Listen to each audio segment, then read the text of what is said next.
Father God, we just thank you that I'm alive. I thank you that you gave me breath today. I thank you that whatever you're going to speak to your people, that you just speak it, Lord.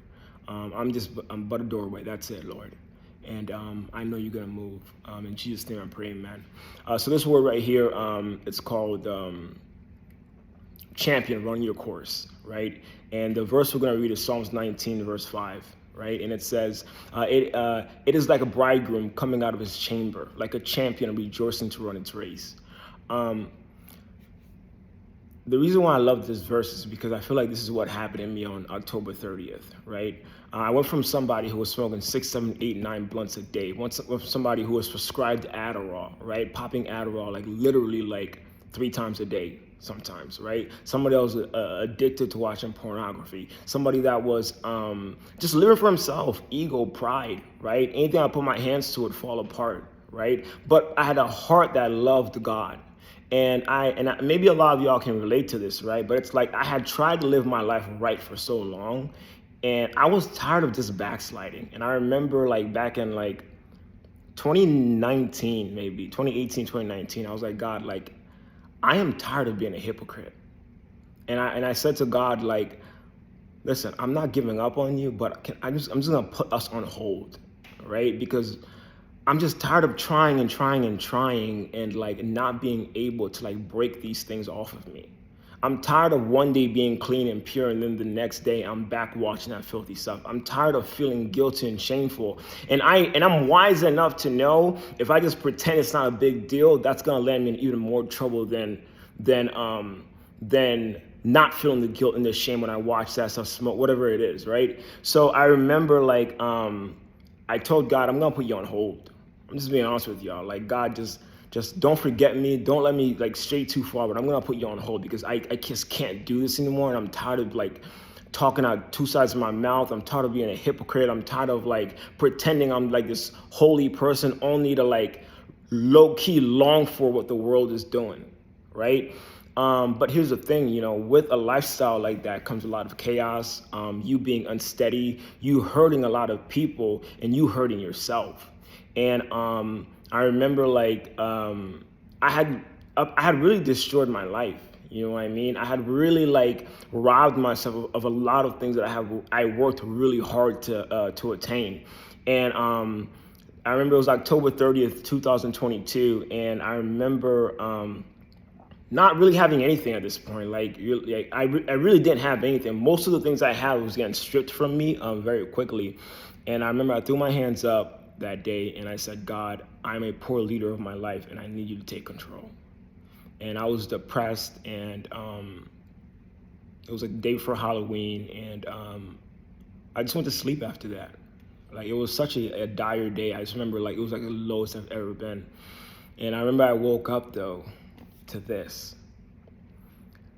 It is like a bridegroom coming out of his chamber, like a champion rejoicing to run his course. I remember I woke up and the pornography had broken off of me.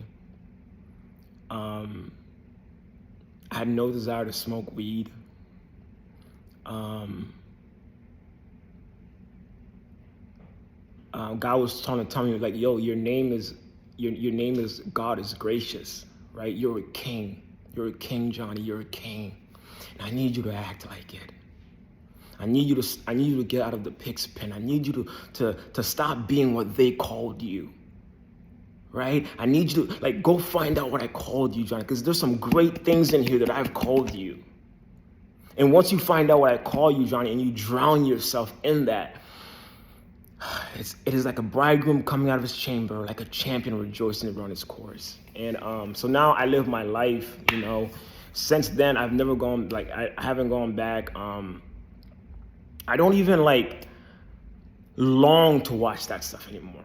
I don't even long to smoke a blunt anymore. I have no desire to pop an Adderall, right? Like now the only thing that I care about is becoming the best version of myself, right? And every day I wake up with the fact that I am in the gap. I am the determining factor between this legacy that's gonna be a ripple effect onto my great grandchildren. Right now, I'm living fully single, not entertaining anybody. Why? Because there's a beautiful woman out there That's going to be the mother of my children that I'm going to have the opportunity to love whenever that time comes. Right? And so I challenge you, whoever you are, like, I know how bad it hurts. I know how bad it hurts. You just got to smoke it away to try to like just not think about it. I know how bad it hurts when you like drinking whatever. I was drinking Hennessy, like Patron. Like I know how bad it hurts, right? And I know the other people around you, right? They are also in pain like you. And it's just crazy how hurt people. And it's like, you don't have to live that way. Right? You don't have to live addicted. You don't have to live from toxic relationship to toxic relationship. You don't have to live off a pill, off a prescription.